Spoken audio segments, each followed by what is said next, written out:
Namaste, Konbanwa. Thank you for joining us for this evening talk, Japan-India Cultural Investments by Dr. Anu Jindal. Before the chairperson takes over the proceedings, may I briefly profile you on our eminent panelists. Dr. Anu Jindal is involved in multifarious creative work, dividing her time between work as well as visual art, creating a variety of media from paintings to installation. She teaches, writes, makes presentations, and publishes on art, design, and aesthetics. As an art administrator, she organizes and conducts various events and curates art and cultural exhibitions. She holds a PhD in Japanese art history and has spent a couple of years studying and working in Japan, first as a Japan Foundation Fellow at Doshisha University, and later as a professor at Nichibunkin, Kyoto. Her passion and admiration for Japan, for Japanese art and culture, and love for nature reflects in her own artistic and scholarly work. Our chairperson, Dr. Srikanth Kondapalli, is Dean of School of International Studies at JNU. His area of teaching and research is on East Asia in general and China in particular. He has been the head of East Asian Studies Center for the past nearly a decade. He has numerous presentations and publications and has tutored a generation of scholars. Dr. Kusum Ansal will be giving us inputs on Ikebana and her love for Japan. She is among the pioneering group in her practice of Ikebana in India, having devoted herself to Ikebana for half a century. A certified practitioner from the Sujitsu School of Ikebana of Japan, she is the founder member of the Ikebana group, holding regular exhibitions and programs. A prolific writer, she has to her credit many travelogues, poetry, and novels, and has written on Japan as well. A few announcements before I proceed. This talk is endorsed by the Embassy of Japan in India as an event celebrating the 70th anniversary of the establishment of diplomatic relations between Japan and India. And we are very grateful to them. Dr. Anu Jindal has conceptualized 2 more events in relation to Japan-India partnership and friendship, an international symposium to be held in November 2022. We hope you will also be coming and joining us for the upcoming events. Thank you. Namaste, Konbanwa. Thank you so much for coming. My topic, Japan-India Cultural Investments. Why do I call it investments? The extended title is really cultural exchange, but I have coined this term, investments. Why? Because I feel that we should invest more and more and more of our time, our effort, our energies in cultural exchanges. And just like any kind of investment, money investment gives returns, even this will give very rich returns. So how I'm going to proceed in this talk is that I'm going to give just a few very nice examples of what kind of cultural exchange is taking place between Japan and India. Both of us are very rich in heritage. We have a lot of art, craft, performing arts, literary arts. So we have a lot to give each other, a lot to exchange. So I'll just be talking about that, highlighting that, and I leave it to you to decide how much we need to invest. Now, so of course we all know it's very sad that we've lost a very good friend of India, Prime Minister Abe. And the picture at the left that you see, this is at Varanasi, and he was doing the puja on the ghat, and it really shows how intensely he's involved with our culture. And this kind of a thing, it's really an eye-opener for all of us. So we also should do the similar thing when we go to their country. And somebody just told me before the talk that Prime Minister Abe was very fond of Indian art and craft, and the Indian government presented him with a Saraswati and an embroidered Krishna and some other items, which it seems he really liked. Coming to another Prime Minister, that is Atal Bihari Vajpayee ji's, he said 20 years ago when we celebrated the 50th anniversary of the diplomatic relations, India and Japan have a traditional history of spiritual and cultural contact. In the past half century, our relations have been based on shared democratic values, common cultural ties, friendship, and popular goodwill. This stamp, it was taken out in commemoration of the 50th anniversary. To the left is our Kathakali dancer from the south, and to the right is a Kabuki dancer. Those of you who are not familiar, Kabuki is an extremely beautiful theater and dance form of Japan. It has a lot of joie de vivre, a lot of action, fantastic costumes. It's quite an amazing experience to see a Kabuki performance. We all know about that Japan has as rich a heritage as ours. And Buddhism went, of course, from India to Japan via China and Korea. So that connects us indelibly, no doubt about it. And though it went there a couple of centuries before, in the year 752 AD, the Indian monk Bodhisena, he did the concentration of the Daibutsu, the great Buddha, at the Todaiji temple in Nara. Nara is near Kyoto. And Nara is it's a very important spot for Buddhists. And all over the city, you'll have deer which are running free. Nobody stops them. They're actually very naughty. They steal your food.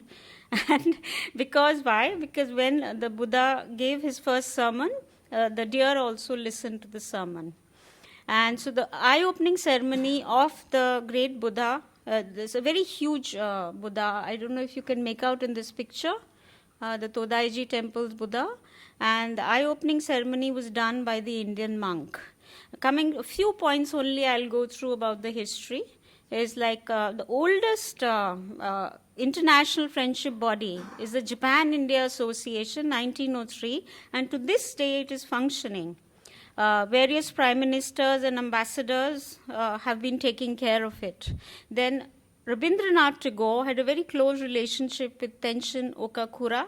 He was a professor and an art expert, and though he never actually came to Shantiniketan, but they communicated. And both Tagore and Okakura Tenshin believed that we have to stay with our roots. We mustn't just go to the West. And this is the message that they both shared. Another very interesting point is that immediately after the Second World War, Jawaharlal, our Indian Prime Minister Jawaharlal Nehru ji, he went to Japan along with his daughter Indira Gandhi, and they presented a baby elephant to the Ueno Zoo, in Tokyo. And after the ravages of the Second World War, the nuclear holocaust and all, this gave a breath of such freshness. Just an ordinary animal. And he lived to a very long life, that elephant, and it was named Indra. So like that, I won't go into more of these. There are many more, and in recent years, after the 1980s, the relationship with Japan has really picked up. And we are having much more friendly exchanges in every sphere. Very many Japanese companies have now come to India, and Indians are also going. A lot of Indians are placed in Kobe and in jewelry business, I think. And so we are having much more interaction now, but much, much more is needed. An extremely important step in the cultural field is the institution of the Japan Foundation in 1994. Because then after that, it really became very vibrant, the cultural exchange, because they had a plethora of activities. They bought no to us, they bought taiko drums, dance, music, what have you, calligraphy, tea ceremony. All these, they have been bringing regularly to India. Kimono shows, anime or manga is the Japanese form of cartoons. The Japanese are really, really good at graphic design. So Japan Foundation has been doing phenomenal work in this area.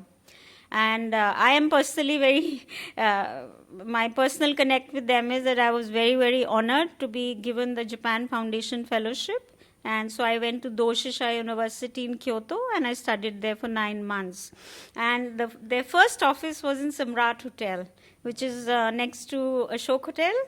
And my office, NIFT, National Institute of Fashion Technology, their first office was also in Samrat Hotel. So this connect is very nice for me personally. And the Indian version of the Japan Foundation is the Vivekananda Center. This is in the Indian Embassy in Tokyo. It is run by the Indian Council for Cultural Relations. And they also have a lot of cultural programs, seminars, workshops. They have dance, they have music, they have yoga classes. They have Hindi and Bengali lessons. And language, I think, is amazing. It's a beautiful way to connect. Japan Foundation has also started, I think, about 7-8 years ago, language classes, which I think is a great way to connect. Because if you are learning another foreign language, then you want to know all about the people and the country, their culture, their habits, their food, their way of thinking. All that also comes in. It's not just language. So I think it's something where you can really connect with the heart if you're learning some language of another country.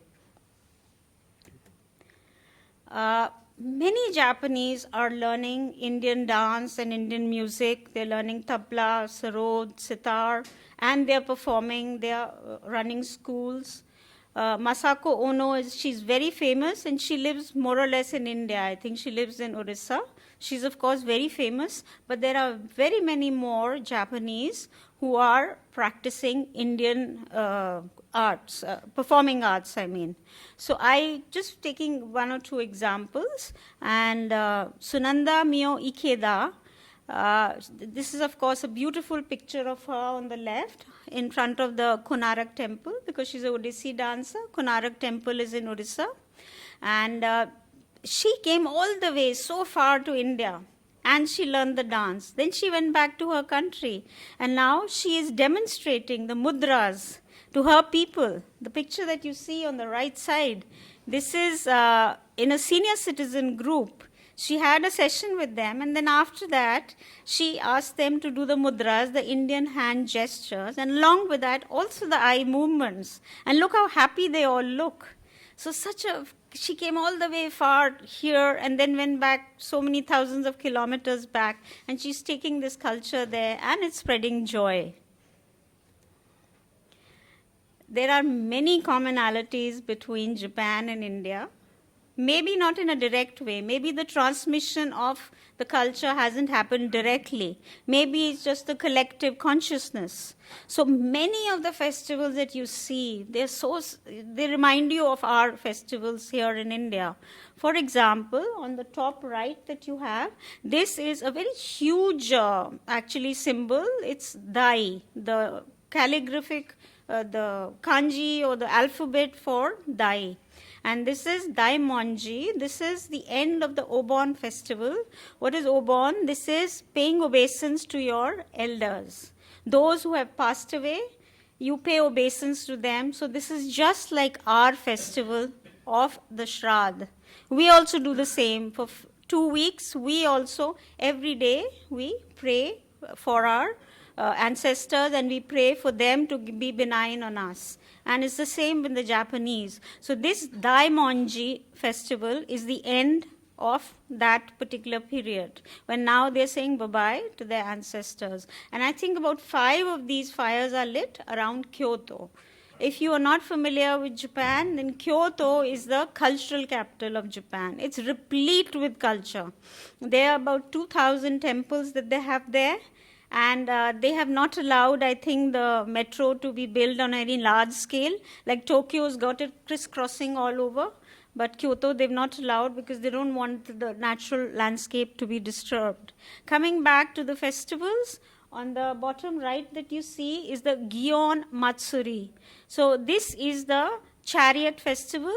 And maybe it's not a very great slide, but you have all those young men who are sitting there and they're playing, I think, on the drums, and they're dancing. There are others on the street who are dancing along with it. And just see how similar the Gion Matsuri looks to our Rath Yatra here on the left. This is in the Orissa, in the city of Puri. So I'm trying to draw the parallels between, two nations. Possibly we've not had this, we've not transmitted this to them, they've not given it to us, but look at the way of the thinking is so similar. So coming to something, the Japanese are great at graphic design, and they are wonderful at manga or cartoons or animation. When I grew up, it was all Disney characters. It was all Noddy and Tom and Jerry and what have you. And the millennium kids, they do not know. They just want Pikachu and Doraemon, and it's actually Shin-chan, but everybody in India says Shin-chan, and Ninja Hattori, So it's just such a great favorite. So how wonderful that we are having this proliferation of the Japanese art here in India. And as far as anime goes, anime is like, more like adult also maybe. And there are many groups in India of young people, college-going people who formed fan clubs of anime. In Bombay, there are many groups. So they meet regularly, they express themselves, and now they are computer wizards, all young people. So they themselves also create on the computer. Further, on the topic of anime, our Prime Minister Modi, he went to Japan, and after that he pointed out in his Man Ki Baat, what he talks on Sundays, and he told us about the Japanese animation films on Ramayana. And none of us knew about it. I didn't know about it. And I've just seen bits of it, and it's very well done. It's very well done indeed. And the person, the producer and director of this film, when he came to India, this was in 1993 that he actually made the movie. And when he first came a couple of years ago, he's Yugo Sako. And he says how beautiful this story is. It includes an entire philosophy of life and has historical implications as well. And of course, he's made them. I haven't seen it. Please try and see it if it's available fully on YouTube.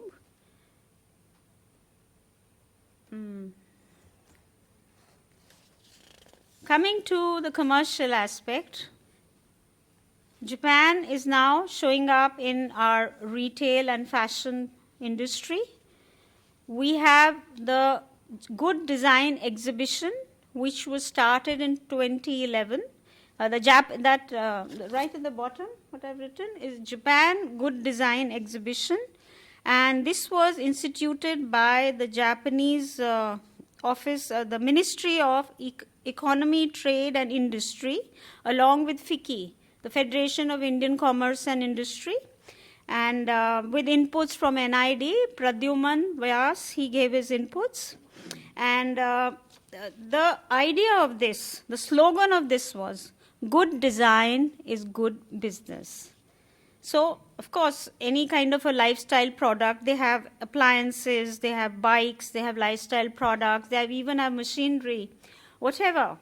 Of course, the first purpose is functional, but if you can also make it attractive, why not? So that is the purpose of it, and they were also given annual award to the designers, and I think, of course, because of last show was 2019, because of COVID, I suppose it has been stopped. More on the aspect of the retail and fashion industry, we have the Japanese presence of Muji and Uniqlo, of course. Miniso is there. Shiseido and Seiko are there in a small way. And now very recently, a high-end brand called Eviso is also entering the Indian market. Ryoko Haraguchi, she's a textile designer, Japanese, and she's very fascinating. She uses natural vegetables to make her dyes. And the persimmon, it's an orange fruit. I think in Hindi it's called rampal. Nowadays it's available. I saw it, being sold. And she uses that to create a color, and then she leaves it for 2 years to temper. And she's so hardworking. She loves Indian textiles, and particularly the weaves and the stitches. and she's been using them for her garments. Those are her garments on the right side, and they have been displayed at Good Earth in Khan Market. So this is high-end stuff. On the theme of haute couture is our own designer Satya Paul. She has done a collection of saris which has been inspired by sumie, which is the Japanese technique of brush and ink. Another example of haute couture is Issei Miyake, who's unfortunately no more. He did a show in New York in which he showed khadi, the Indian khadi, and he also displayed the charkha. And this was in the plushest streets of New York, and from the windows you could see a charkha, and he loves khadi. So these are the examples of how Indian influences have been there in the Japanese idiom. And as I gave the example of Satya Paul, quite a few Japanese are Buddhists, and they love coming to the Buddhist circuit in India, particularly Bihar and Bodh Gaya. And Bodh Gaya has, this is the Mahabodhi temple that you have there. And there, it also has the diamond seat, the seat on which the Lord Buddha sat. And so this is a very big tourist spot for the Japanese. So on this aspect, I would like to say about tourism. I call this also cultural investment. We have so much beauty, so many wonderful places, heritage places in our country. So do the Japanese. But when you talk to Indians, all Indians, they want to go to Europe. And they feel Japan is expensive. Believe me, it's not expensive, at least not more so than Japan. You can talk to me and I can give you all the tips of, and I really strongly recommend your next trip, don't go to Europe, go to Japan, And my friend Subrat is there, and it's very strange. People talk to me as if I'm some kind of a travel agent for Japan, and he talks to me for 1 hour and before going to Japan. And so I recommend strongly you go there.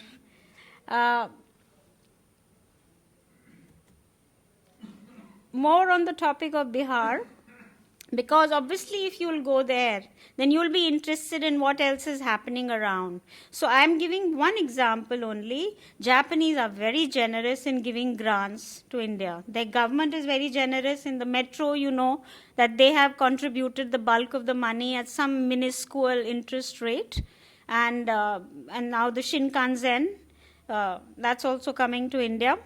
And this particular school called Niranjana School in Sujata village in Bihar, this was started by a group, by the funding of a group of Japanese students.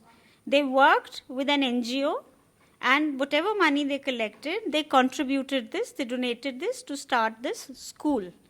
And this was in 2006. And within 4 years, they had 400 students. And further to that, what the Japanese are doing, that every year they come and they have an exhibition of art. So they paint on the walls and the ceiling. Whatever you see here, even the ceiling is painted. And what they do is, that the Japanese, they encourage the children also to work. And they ask other people also. And why? Through art, what happens? When you come here, when you see this beautiful art, when you yourself also do art, what happens? It draws attention to this village. And it draws attention that there's poverty, there's lack of health services, there's unemployment, and how can this be mitigated? So this is how art and culture, the dissemination of it, the exchange of it, how it can help in other areas also. Oh, thank you. I just want to look for his name, the Japanese artist. Well, sorry, I'll give it to you later. And another, something I'd like to point out here, actually my time is running out, but is that what the Japanese artist does is that he takes mud, he adds pigment to it, and he paints the walls. He asks the children also to do that. And then after that, they wash it off. Why? Because you take from the earth and you give back to the earth. That is the message. It's okay if your art is no more there. You enjoyed it. It was like a meditation while you were doing it. Look at the joy you got when you did it. So don't do anything that is non-reversible and just you're going on using the earth's resources. What can we Indians learn from the Japanese?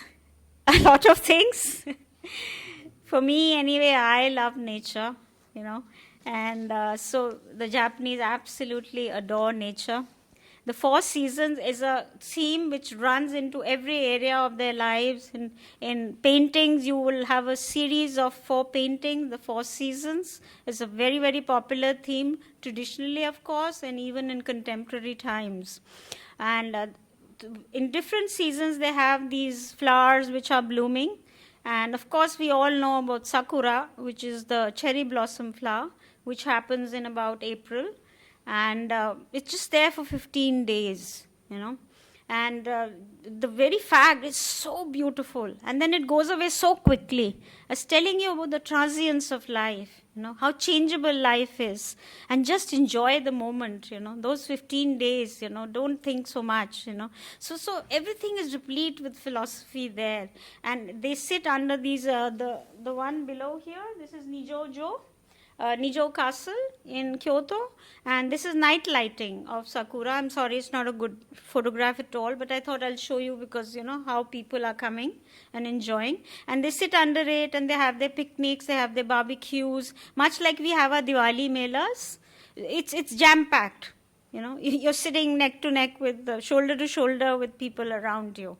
That's how popular the places are where you have the sakura. By the way, right now what would be happening in Japan is the momiji season. The maple tree, it turns color from green to yellow to orange to red. It's gorgeous, absolutely. And I've seen a no play where the backdrop was of a hill and it was full of the flame of momiji, and in front was the no play happening. It was an ethereal experience. To put in my little bit, on the right side are my paintings. They are not Japanese flowers, but everybody insists on calling them cherry blossom. The one on top is just blossoms, And because they know my association, my love for Japan, so they, But the one in the below I'd like to point out, that's Kurisia, because that's flowering right now. And when you go out, please do look. There's a tree right here in IIC, which is, it's blooming right now, though half the blooms have fallen, but still the beauty is there. Kurisia, it's called. So I'll conclude now. Sorry if I've overrun my time. No, not really. So, there's so much happening, like right now, this right side, the poster, this Kyoto festival is happening on it's an Indian Mela. It was to start on 13th, I think, and it must be over by now. And on the left side, this is an exhibition of this in Wakayama Art Museum. And this is the Worldly painting, if you're familiar with that. So that is what is happening. So like this, there's a lot of interest in everything Indian in the Japanese. Now, before I conclude, I want to just point out 2 things. As I said, I love nature. Unfortunately, now we are having so much environmental degradation. We are having climate change. So I thought I'll just read out this, This is from the paper of MOFA, the Ministry of Foreign Affairs. Addressing climate change is increasingly important as an engine for recovering from the COVID-19 crisis and for creating a new era of growth. Prime Minister Kishida attended COP26, which was held in the UK from October 31st, and called on all parties to take ambitious measures against climate change by setting the period until 2030 as the critical decade. Based on the outcomes of COP26 negotiations, Japan will continue to strongly promote efforts to achieve net zero by 2050. India also has pledged, by the way, Prime Minister Modi, and lead the international community towards the realization of a decarbonized society through the steadfast implementation of the Paris Agreement. So I do hope all this happens. It's a little diversion, but I very strongly feel that we must mitigate the ravages of environmental degradation and climate change. So, in conclusion, if you think about it, the way of the Eastern mind itself, we form an organic bondage. We think so similar, pretty different from the West, but very similar to each other. So, anyway, the bond is already there. This momentum must be maintained, consolidated, encouraged, promoted, increased through intensified efforts and actions. What can India learn from Japan? Well, as an Indian ambassador to Japan said, discipline, discipline, discipline. And, well, how precisely can we preserve our culture, their culture, and our exchange?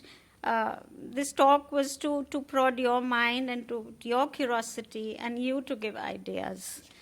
Please do come to the other two programs that I'll be organizing. One is the symposium, and in January is an online art exhibition, so you can view it online. Thank you so much. Mr. Koji Yoshida, Counselor Embassy to Japan, Dr. Srikanth Kondapalli, Dean of JNU, Anu Jindal, and all my friends. Good evening. I want to share with you my journey, how and why my friendship towards Japan and its rich culture started. What was it which lured me to Japan's graciousness and unadulterated simplicity? Friends, I grew up in Aligarh, where my family has a beautiful large garden. My mother was very fond of gardening, and our garden was awarded every year for its chrysanthemums and roses. When I was 17, my father had gone to Japan. He bought me a book called How to Arrange Flowers and a red and gold kimono, which I still possess. Those precious gifts raised in my heart, a strange desire to know and learn about Japan. Every transformation begins with curiosity. After my marriage, I moved to Delhi, and I came to know there are some classes happening, Ikebana classes happening in Triveni Kala Sangam. I joined those classes. Uma Rao was my teacher. In those joyous days, when I was searching places to buy my Ikebana material and flowers, I discovered a shop Bankura near Cottage Emporium. First time in my life, I accepted and was surprised that the flowers are sold and bought. While studying Ikebana, an art of arranging flowers, I was amazed to know how much Japanese love and respect flowers. That's why there are flower clubs in every city of Japan, as the Japanese believe that a flower arrangement makes their entire day worth living, filling it with fragrance and color, which releases their inner tension. Ikebana is an art of arranging flowers which consists of three main lines: Shin, Soi, and Hikai, heaven, humanity, and earth. The literal meaning of Ikebana is living like flowers. The dried material and the driftwoods used in Ikebana arrangements represent the perplexities of our life. Ikebana's philosophy, beauty, along with the touch of spirituality, had a deep impact on my emotional being. I was told when I was in Japan that you are supposed to stand in front of a Ikebana arrangement for a minute and respect it and bow and then go. So I've really dedicated myself to this art and taken it as a prayer to God. As a creative writer of more than 40 books, which is my real identity, I read a lot. I read many books by Japanese writers, out of which my novel, the novel Temple of Golden Pavilion by famous Yuko Mishima, was very shockingly mystic. It raised a desire in me to visit Japan. I was also aware of the way of writing poems known as a haiku, where few lines speak volumes. I quote an Ikebana poet, Isa. Under the blossom, utter strangers simply don't exist. Under the blossom, utter strangers simply don't exist. Filled with all these images and curiosity, finally I visited Japan. At that time, Mr. Asrani was our Indian ambassador in Tokyo way back in 1992-93. We were able to attend many cultural activities along with very traditional tea ceremonies demonstrated by geisha girls. I was awestruck with each and every object the cities of Japan offered. To manicured gardens with bonsai, to lanterns known as suridoro, every object was artistic and appeared to me like the deities of a temple, as in a statement of a state of awareness. I was lucky enough to visit the Temple of Golden Pavilion in King Kaiuji. I had tears in my eyes and I trembled with excitement as Yuko Mishima's outstanding novel always remained in my consciousness, and unfamiliar became familiar. Here in Delhi, some of us collectively founded a group called Ikebana International, where we all Ikebana lovers got together and arranged flowers on some different themes every month. We even organized annual exhibitions, entertained masters from Japan and other cities of the world, and Ikebana delegations from different countries of the world. I was lucky enough to attend Ikebana conference in Hong Kong and Karachi, Pakistan. Friends, you can see some of the photographs of dignitaries. One photograph is with the master also, dignitaries who has opened our exhibitions and admired our arrangements.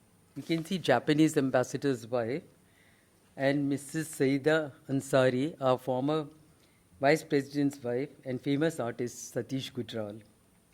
Besides that, I have done many solo Ikebana demonstrations, like one I name My Novels and My Flowers, My Poems and My Flowers, mixing literature and flowers as the way I could. Before finishing, I would like to recite one of my poems, which I wrote standing near a colossal bronze Lord Buddha statue in Kanakura. In front of that enormous statue, which was 38 feet high, weighs 500 tons, I felt dwarfed and humble in my own existence. My poem. O Buddha. O Buddha, when I stand close to your magnificence, with my head bowed down, I feel there is no one with me. I feel there is no one with me. The indulgence of the crowd loses its enchantment. I remain alone. I remain alone in a moment of silence. I remain alone in a moment of silence. Out of the cage of words, I feel content. O Buddha, let your light prevail on my consciousness. Let the dividing line between me and you disappear. O Buddha, bless me, bless me. Thank you, friends. My apologies for being late, but I think the speakers have really enlightened us on the cultural investments that we can expect between India and Japan. The basic, of course, question arises when you have a lot of Indian religious motifs which were depicted, Ramayana and a host of others, Buddhism, Kamakura pictures were shown. Many of these religious motifs we have seen transferring to Japan over a period of history, 7th century onwards. Excuse me. The question arises that why there has not been a other way around interactions, investments in historical times. We have had, for example, the mention about Rabindranath Tagore's visit, Nehru's contribution of an elephant to the zoo, or the major artifacts that have been, coming up in Kamakura, Nara, and other places. But we have not seen the other way around. So what the speakers have done is to kind of give us a inkling of the other way around. The Japanese now civil society and as manga, flowers, Ikebana, all these also have shown. There is also the reverse flow that is also happening in a way. So that is, I think, very important for us to understand here. There is now an effort to have both ways flowing together. I think that is one. With the Festival of India, the Vivekananda Cultural Centre that has been established in Tokyo, and yoga, the kind of digitalization that has happened during the pandemic, I think also indicates to the new forms that are coming up in sustaining that cultural kind of investments. I think the speakers have done a fantastic job in telling us about how this interaction has been happening at the cultural level. And so I think, for example, there is the mention about the various funding opportunities. For example, in Sarnath, where you see a complete refurbishment of the artifacts, those ancient Buddhist artifacts. You must see those to believe, and the preservation that has been made, including of the three lions, which of course was a little bit of controversy in terms of the India Gate related aspect. But when you see that three lions for yourself, you understand the kind of preservation that has been done. And Japanese have been doing this in Lumbini, for instance. The first one was actually done by a Japanese architect in Nepal, in the Terai region, on the Buddhist artifacts. So there is also the other way around of preservation of all those ancient motifs. There is a huge influence of Buddhism, but generally Hinduism is kind of not mentioned in many of the cultural investments. But we do see Japanese loving, for instance, Kubera in their own format, or the other Hindu related motifs, lotus and host of other things. So it is also not just Buddhism, but also there are other influences that have been. I would also say that the visit of various leaders, for example, I would highlight here Bipin Chandra Pal's judgment, the 504-page judgment that he made. And one of the only few Indian statues that you find is Bipin Chandra Pal's judgment. So what he does is he makes a dissent to the kind of Nuremberg trials that took place after the Japanese surrender in 1945. And he disagrees with the mainstream opinion of the American legalists, Chinese legal fraternity, and says that there is not enough evidence about Nanjing related events in 1930s. So what he does is he applies the legal mind and looks for evidence, so he's one of the most respected persons. And in terms of the rule of law, because Japan is considered to be a mature rule of law country, where ministers have to resign even for a small aberration, which doesn't happen in India. But even a small, so that is how the one can also kind of relate to them in terms of this rule of law and other things. Of course, Rabindranath Tagore's idea of Asianism is quite replete. We have seen the anti-colonial kind of images that he had put across, and we have also the Festival of India regularly happening, and with the kind of exhibitions that at many places in India, we have the Japan Foundation and the culture section of the Japanese embassy and counterparts. I think that is, so I would say that with the emperor's visit a decade ago, the kind of civil society interactions, the emperor came to JNU and we were really excited with the visit. There was a huge reception at that point of time, and so we have those. With the emperor's visit, what has happened is to connect both the civil societies in India and Japan. So I think that is reflected in terms of tourism, reflected in terms of many Indians going. Anu mentioned next time you should look for Japan as your destination rather than Europe or other Western countries, quite appropriately.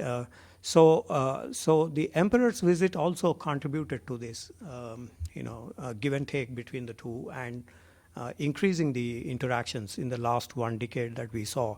Of course, pandemic is an aberration where we have border controls, etc. But sooner than later, these would be kind of lifted. So it's a good treat today. So let me request once again to honor the speakers by giving them a big hand. Thank you. Okay, thank you so much. And I'm very pleased and honored to be invited to join this very excellent seminar.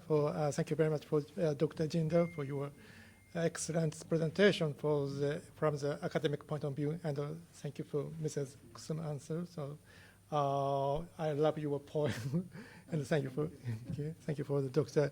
Kondapalli. And I have one comment. Thank you, Dr. Jindal, on starting your presentation with mentioning the Prime Minister Abe. So I just want to inform you that our new ambassador, incoming ambassador, he was once the personal assistant to the Prime Minister Abe for 7 years. Okay. So I think India is the destination of the pilgrimage of the Prime Minister Abe's supporters. New ambassador is the assistant secretary and the deputy chief of Prime Minister Office of Japan were visiting Japan. Will be visiting India. He wants to see the Varanasi and Ahmedabad, and I hope and spouse of the Prime Minister Abe herself will come in here one day, maybe. I think this is one of the cultural investment here. Thank you so much.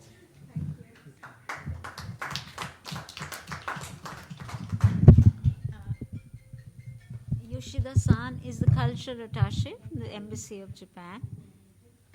Thank you to our eminent panel for sharing with us their knowledge and experiences. Surely many of us will want to deepen our engagement with Japan and India, related partnership and friendship.